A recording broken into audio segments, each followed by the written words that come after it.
So we were discussing about the analysis part of the damped oscillation.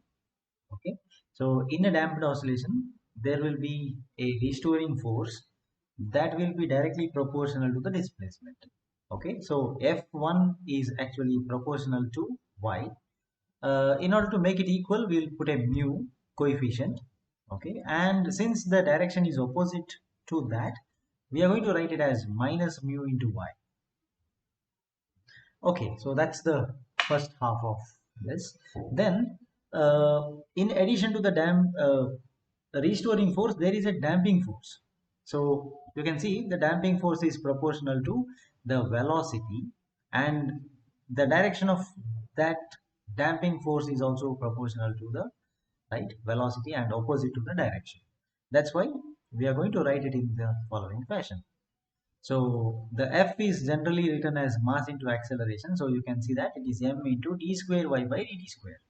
So total equation corresponding to the vibration can be written in the following fashion. So on the left hand side, so the equation becomes m into d square y by dt square is equal to minus mu into y minus r dy by dt. Okay, then we take the negative terms to the left hand side to make them positive term. So m into d square y by dt square plus mu y plus r dy by dt equal to 0. Okay, so we divide the whole equation by m to get the d square y by dt square plus r by m into this is dy by dt equals to this is dy by dt dy by dt plus mu by m into y equal to 0. This is the equation we get, and since we can write the r by m as 2b, right, we are going to get the equation like this. Okay, so the 2b is equal to, so on the right hand side I have equals to 0. So 2b is nothing but the r by m. Right, now you can see that this is a homogeneous equation of second order. So generally the solution of this equation will be of the form y is equal to e to the power alpha t. So just to substitute that, we put dy by dt and we calculate d square y by dt square. So once you put this in this equation, so you can see that we get from equation number 1, I have alpha square e to the alpha t, 2b alpha e to the alpha t plus omega square e to the alpha t equal to 0. So alpha t will, e to the alpha t, we can take it out and it cannot be equal to 0. Therefore, you always have alpha square plus 2b alpha plus omega square should be equal to 0. So there is a 2b alpha. Okay, fine. So this implies, now let's calculate the value of alpha. This implies alpha should be equal to, this is minus of b plus or minus root of b square minus omega square, right? So if alpha is this, then y we can calculate in the following fashion. This is a1 into, this is e to the power minus b plus root of b square minus omega square, this is the first term, times t, omega t, and the second term is plus another constant a2 into exponential of, this is e to the power minus b minus root of b square minus omega square into t. So here the a1 comma a2 are the constants.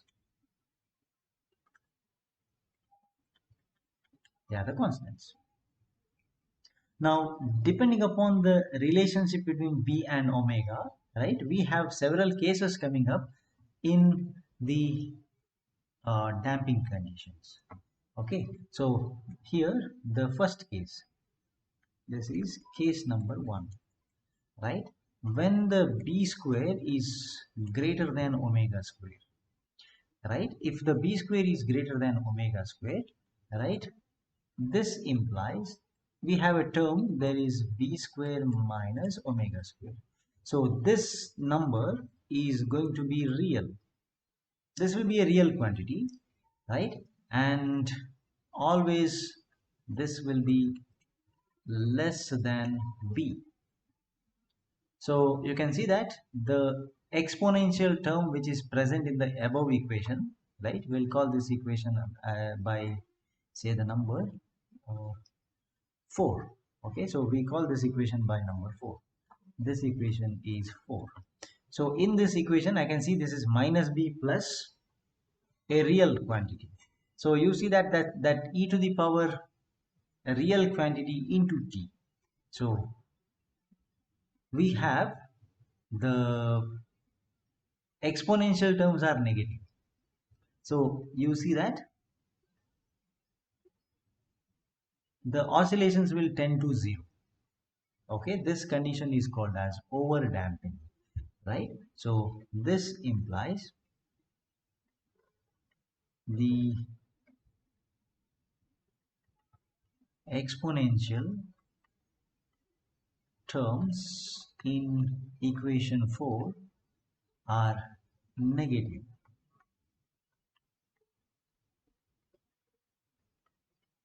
So this becomes e to the power minus something into t, minus a real quantity into t, right?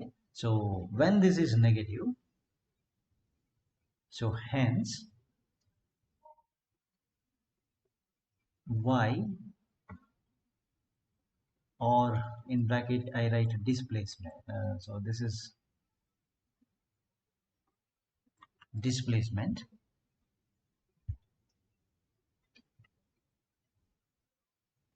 becomes 0 exponentially. It is exponentially going to reduce to 0, right? Without oscillations.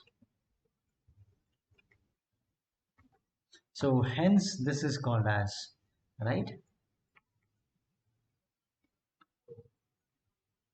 called as, this is over damping. This condition b square greater than omega square is called as over damping. Okay, then let's move ahead. The second condition, this is case number 2. So you see that the b square is less than omega square, right? So in this case we have a term that is square root of b square minus omega square. So I am trying to subtract a bigger number from the smaller number. So root of the answer, which is going to be a negative, right, is imaginary.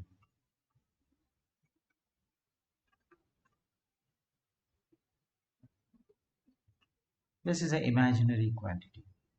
Okay, so let us try to write this in a specific format. So let root of b square minus omega square be equal to complex quantity j into root of omega square minus, say this is b square. So I will call the whatever is under root, this let be equal to j times beta. Okay, let it be like this, where the beta is equal to root of omega square minus b square. Okay, and the j is nothing but root of minus 1. So now let us substitute in equation number 4. So this means equation number 4 has the following terms, and we are going to replace those terms in the according to our assumption we did just now.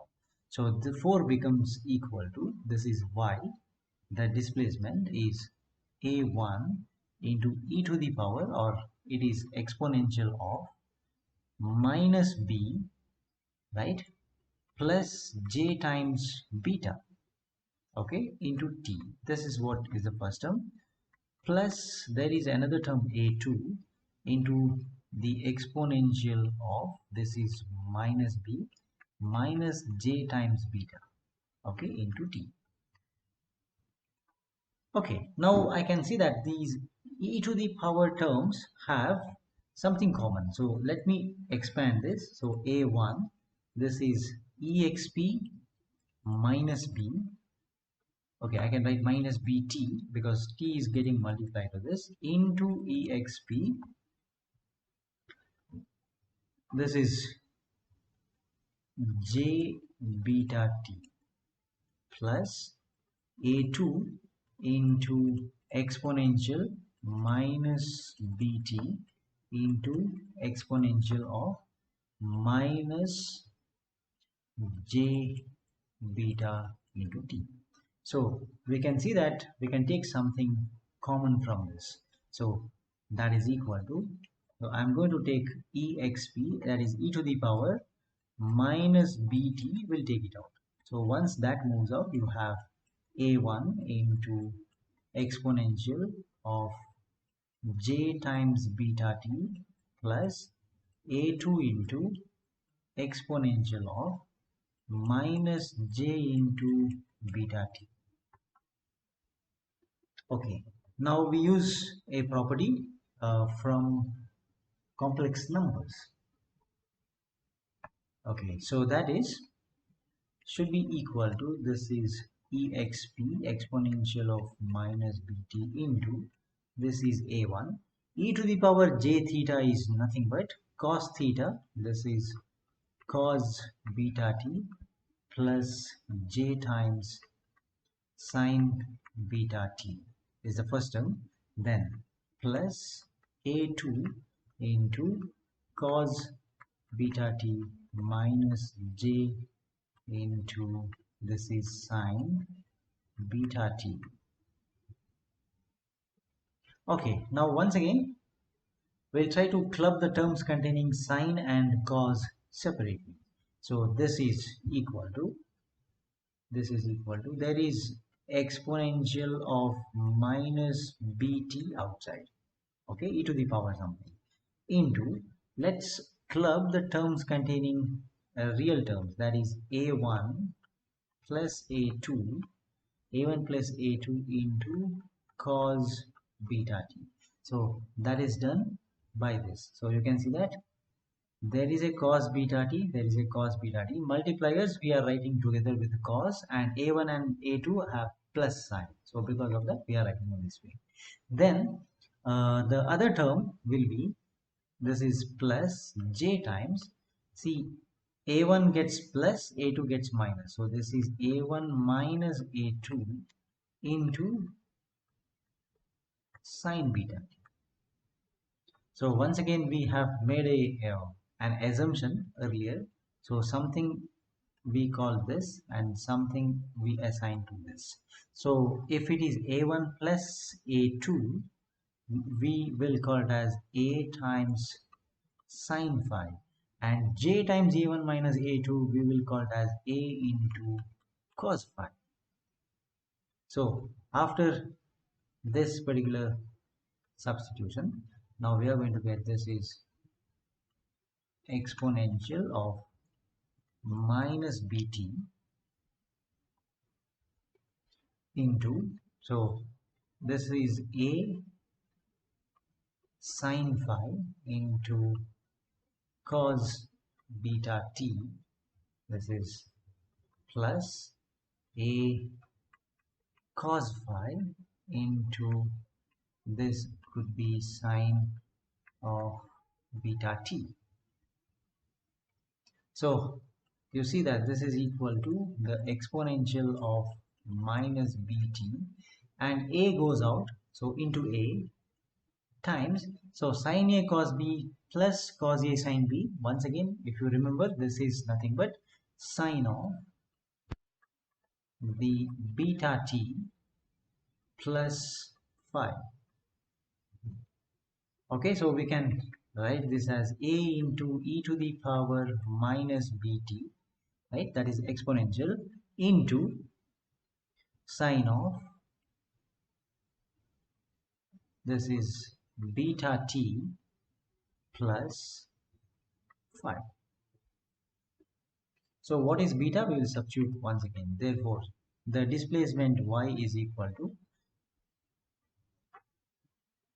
this we called as capital A times sine of, what is beta? Beta is nothing but root of omega square minus beta square, right? These many times. This is the beta into t plus phi. So this is the equation we get. Let's call this is equation number 5, where what is A I need to write, where the capital A is nothing but small a into e to the power minus b into t, right? So you see that small letter a is the amplitude, but there is a multiplier e to the minus beta minus bt, which is a decaying exponential. All right, so this is the amplitude. So this implies the amplitude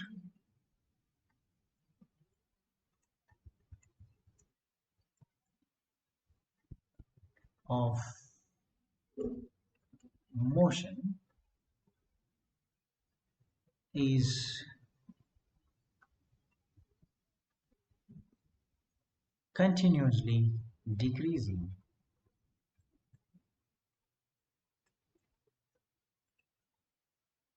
It is continuously decreasing, right? Due to e to the power minus bt, right? This is called as a damping factor. So we have a damping factor coming into picture. So because of that, we always have reduction in the amplitude. Okay, now moving further. So what is the time period, right? This is the time period of such oscillation. Capital T is equal to now 2 pi by beta, that is nothing but 2 pi divided by square root of omega square minus beta square. Okay, now if b is not there, then this will become simply 2 pi by omega, but when there is a b present, we have a different case like this is the time period of oscillation of the damped oscillations. Then let's go to the case number 3. The third case is, right, called as b square equal to omega square. So this is called as, there is a name for this kind of damping. It is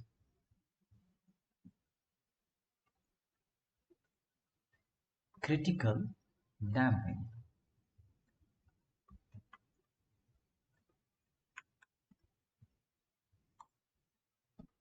Okay, now let's look at the term. So if b square is equal to omega square, right, what happens to the equation? This implies root of b square minus omega square equal to 0 in equation number 3.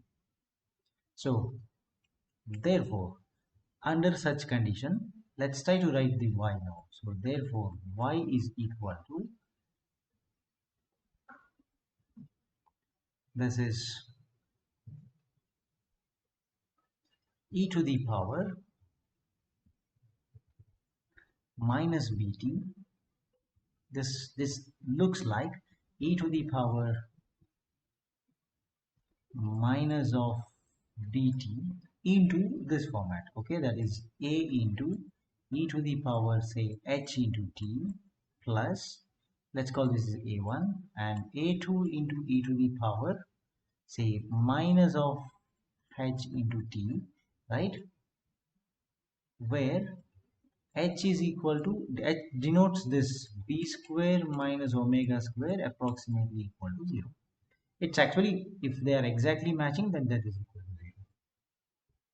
Okay, so the solution of this equation could be written as y is equal to e to the minus bt into the two terms p plus q into t. Okay, so here normally p is equal to the sum of the previously allocated constants, and q is equal to the value of h into a1 minus a2.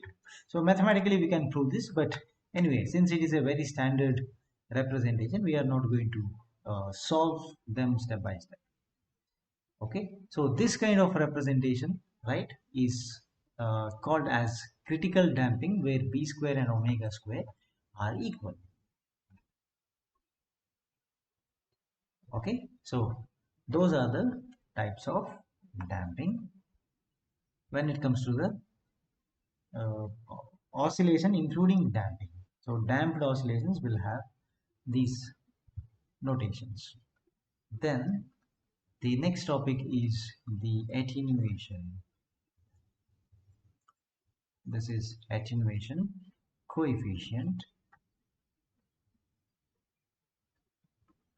okay, of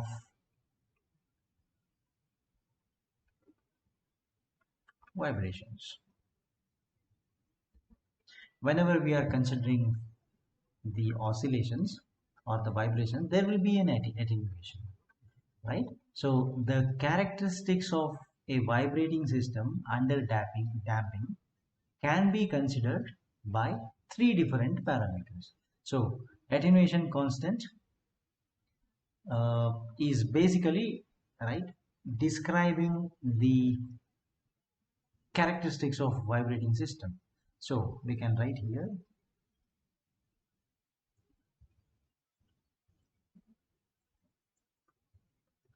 the characteristics of a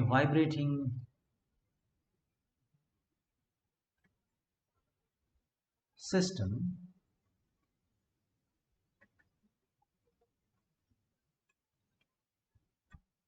vibrating system under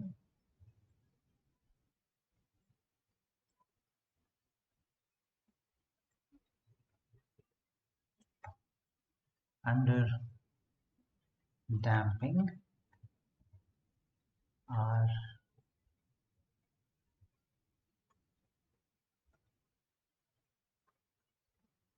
described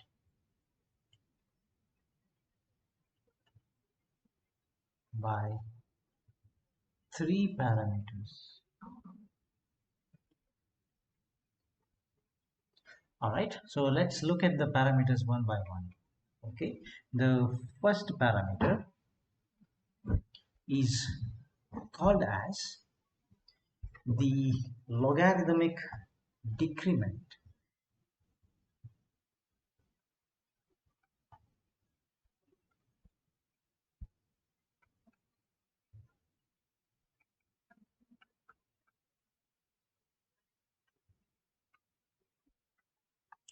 Denoted by lambda.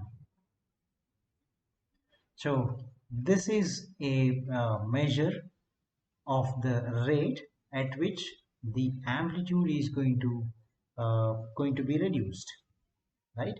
So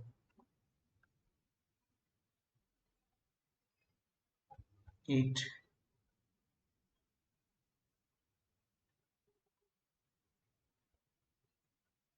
it measures the rate at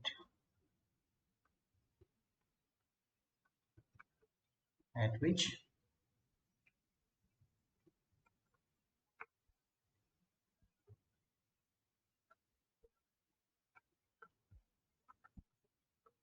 amplitude dies everything. So amplitude of a damped oscillation, we know that it is capital A into capital A is equal to, so we know that amplitude capital A is equal to A into e to the minus bt, right? So where b is the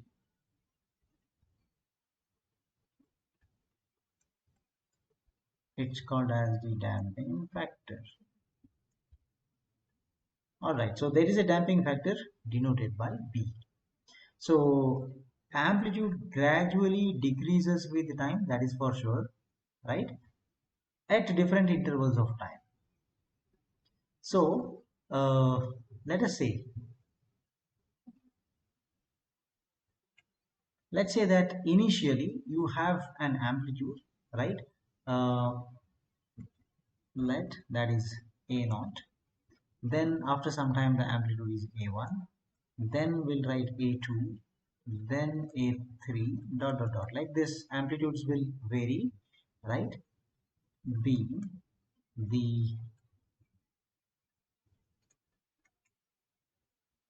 the amplitudes. Okay. Uh, at t is equal to 0, capital T, 2t, etc. Right? So where capital T is nothing but the time period.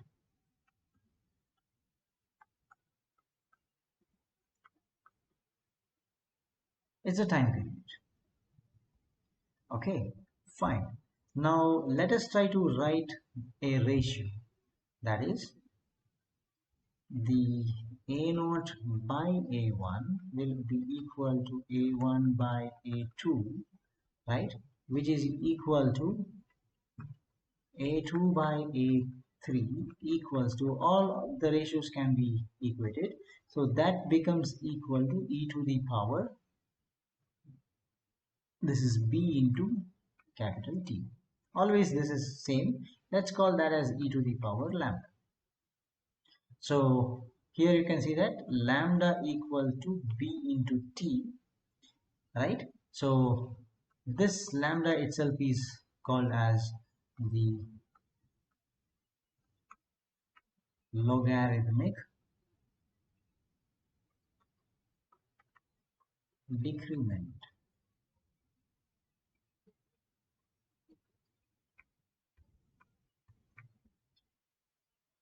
All right, now we take the natural log to get the proper values. So taking natural log, so the lambda is actually denoted as, this is ln. Ln is natural log, ln of a naught by a1. That's also equal to ln of a1 by a2, equal to, we can calculate with the same way. So how do you calculate the logarithmic decrement? This is the natural log ratio of two successive maximum amplitudes which are separated by one period. So this implies the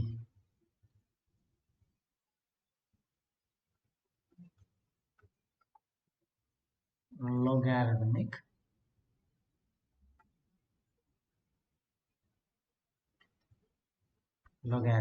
decrement is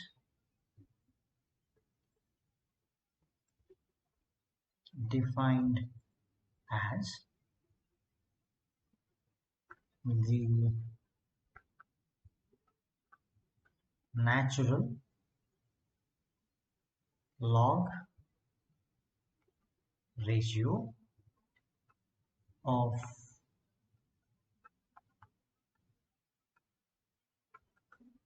two successive maximum amplitudes.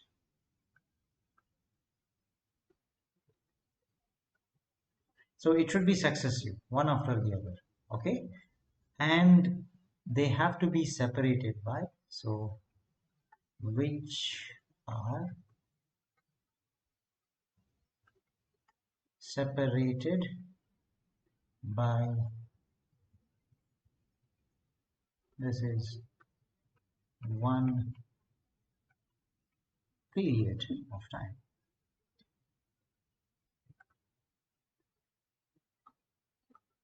Okay, that's the first thing. Then we'll go to the second one. So second one is, the second parameter is called as the relaxation time, denoted by tau. So first let's start the analysis by calculating the total energy of a damped oscillator at a given time instant t. So at a given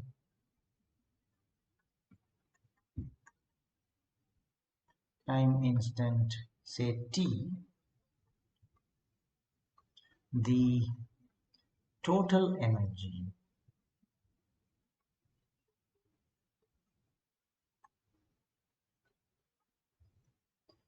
of a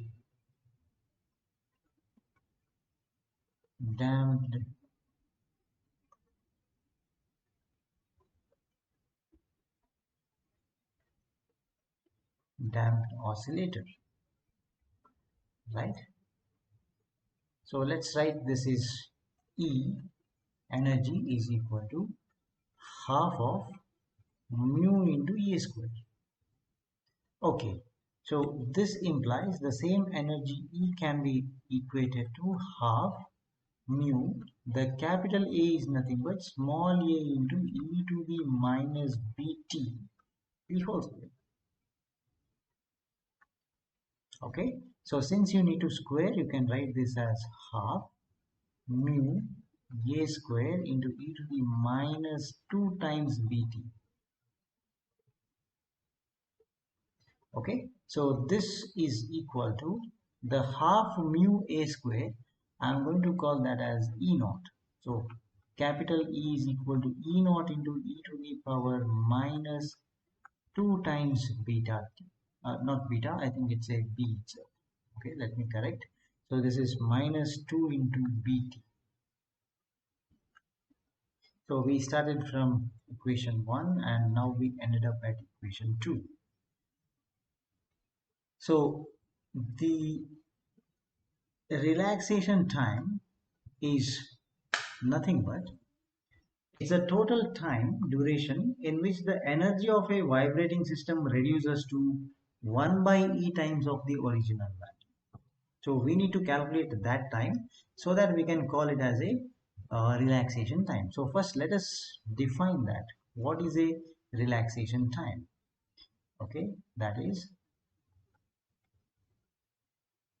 the relaxation time is defined as the time duration. This is the total time duration in which the total energy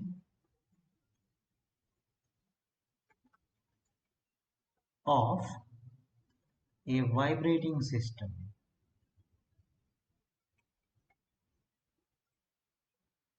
there is a vibrating system and its total energy reduces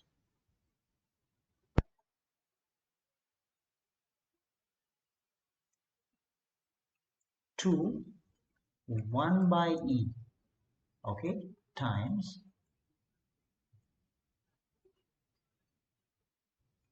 the original value.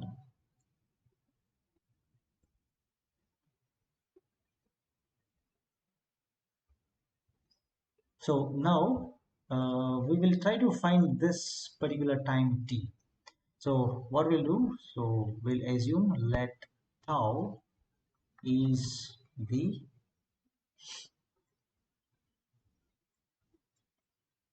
relaxation time.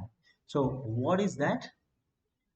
The capital E naught by E should be equal to the time. Time in the sense E naught into e to the power minus 2 times b into tau.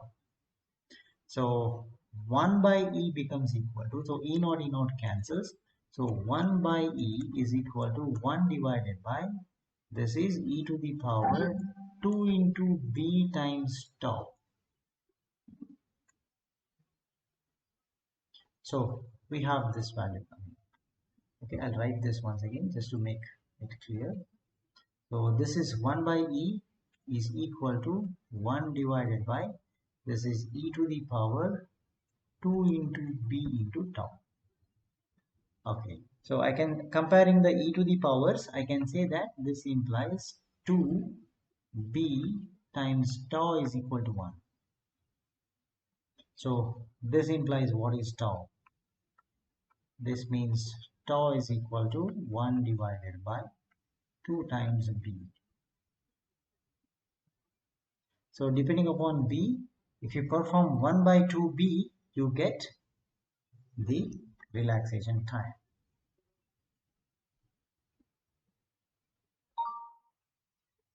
All right, next is this.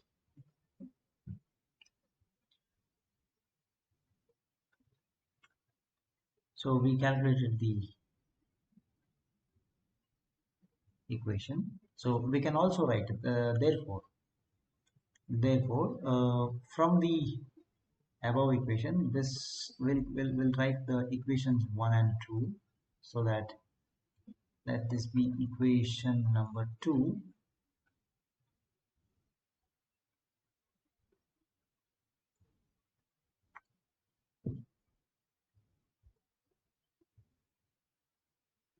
Sorry, that is 3. 2 is already been written, and let's write the equation number 3.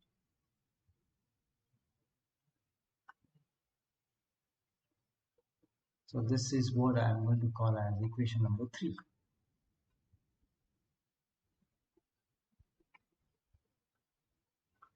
This is 3. So this means now we can say that comparing 2 and 3, right? Therefore from 2 and 3 we can write capital E is equal to, this is E naught into e to the power minus of t by tau. We can write it in this way.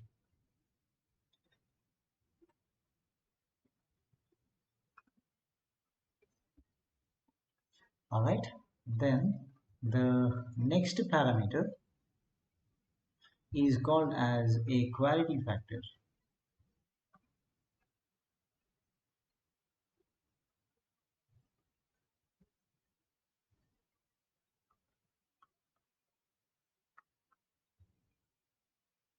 So this is always denoted by capital Q. So let us try to define the term first, right? It is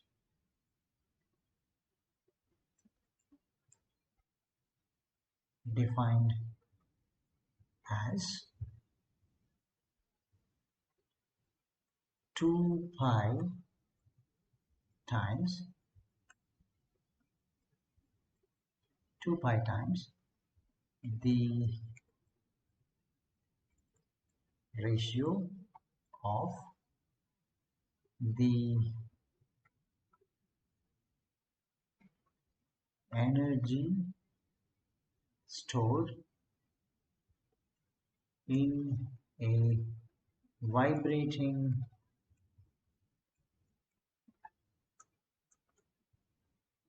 string. Okay, in a vibrating string, or you can also call this as a system. It's not necessary that it has to be a string or vibrating system, to the energy lost in one period. Okay, to the energy lost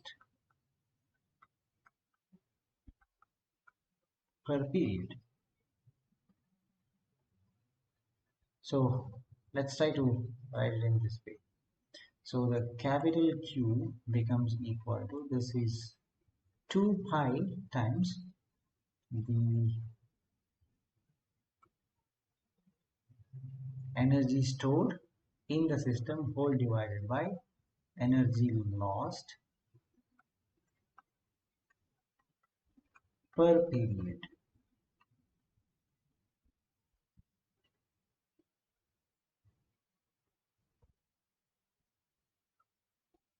Okay, so you can try to give a notation for this now. So Q is equal to 2 pi times capital E divided by P into T, right? Here capital E is the energy, so P is actually the power dissipated.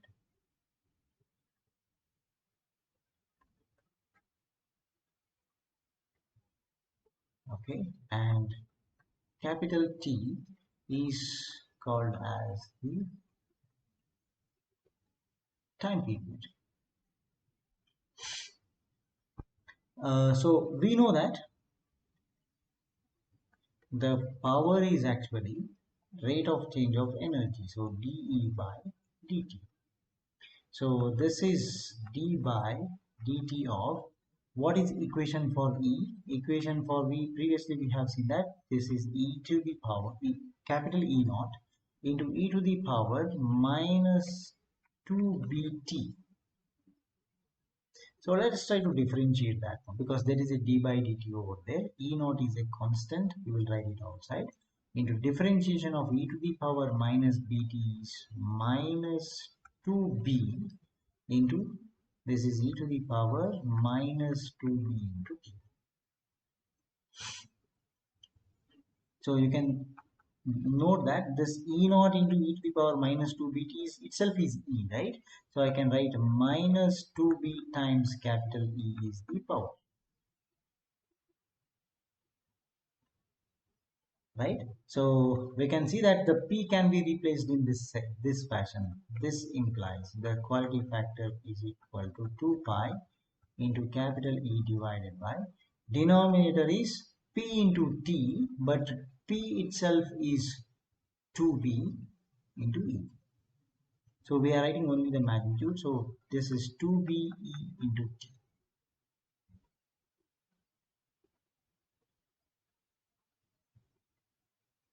Okay. So EE cancels. I can write this as 2 pi by capital T into 1 by 2B.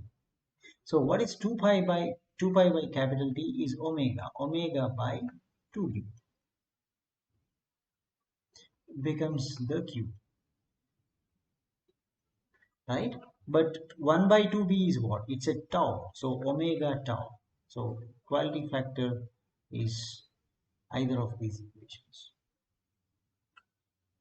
Okay. So overall, we have seen that the concept of damped oscillation, we saw the equations, then several types of damped oscillations, and the parameters using which you can measure the various terminologies. So this is what we have seen now. Okay, the next type of oscillation is called as the forced one.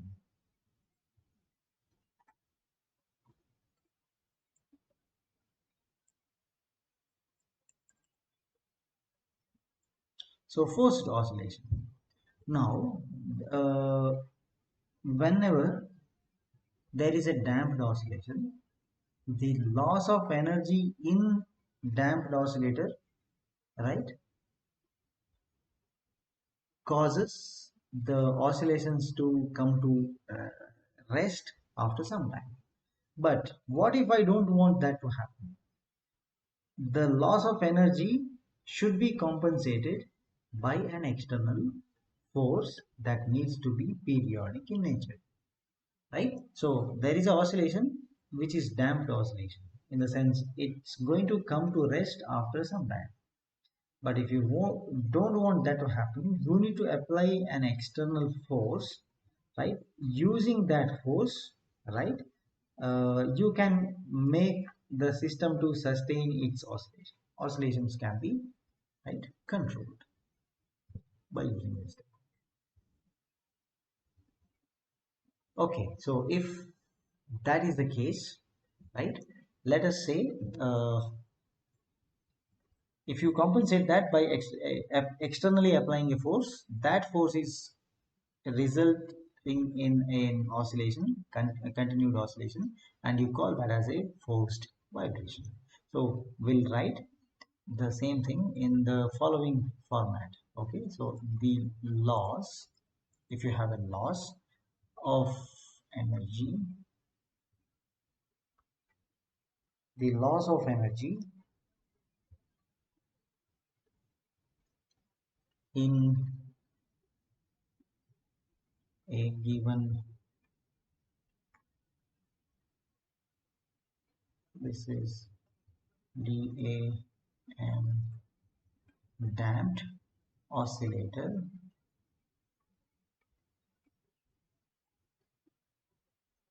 can be compensated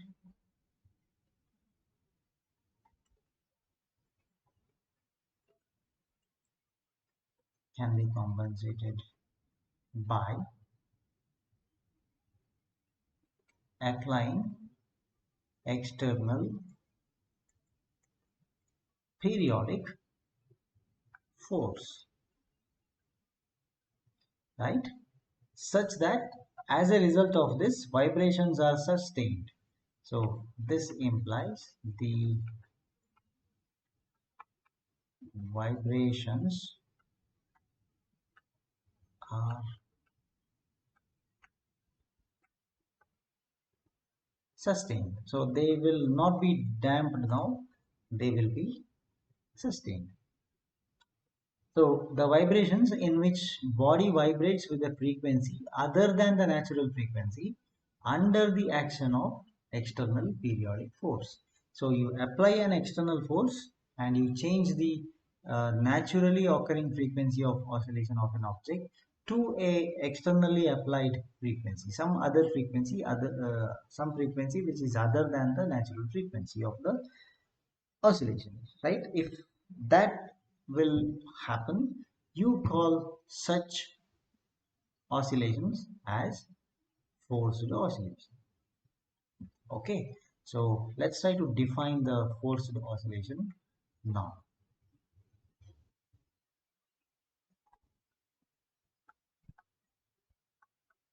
The vibrations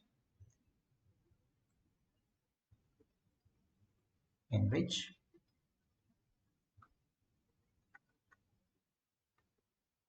a body vibrates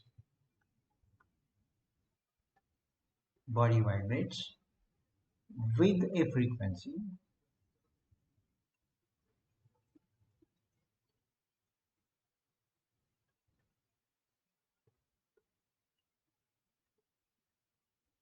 a frequency other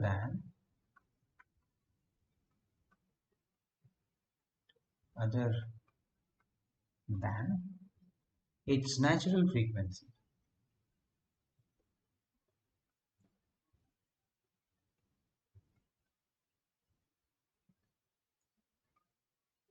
other than the natural frequency, and there is a condition for this: it should be acted upon by an external periodic force.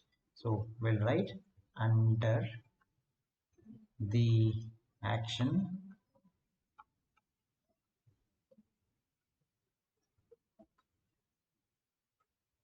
of an external force,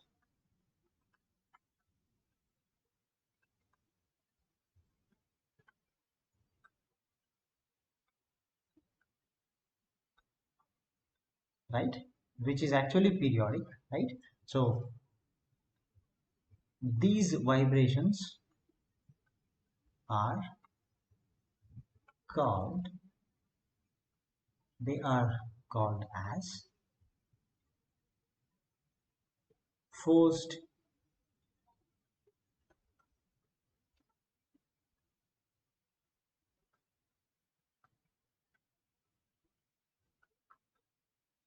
vibrations,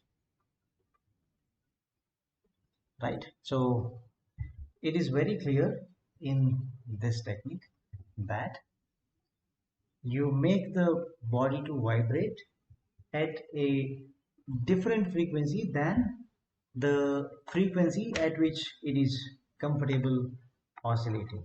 So normal frequency is called as the natural frequency, but you may apply a different external force to the system so that you make the system to oscillate in a different frequency than the natural frequency, right? So this whole process makes uh, the system to keep oscillating, right?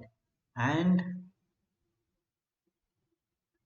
the system is said to be having forced vibrations. When it oscillates in the natural frequency, you can see that that particular frequency of oscillation is natural. But when you apply a different external force and forcefully make the system to oscillate at a different frequency, so this particular type of oscillation or vibrations are referred to as the forced vibrations, which always have a, normally it will have a higher frequency than the natural frequency.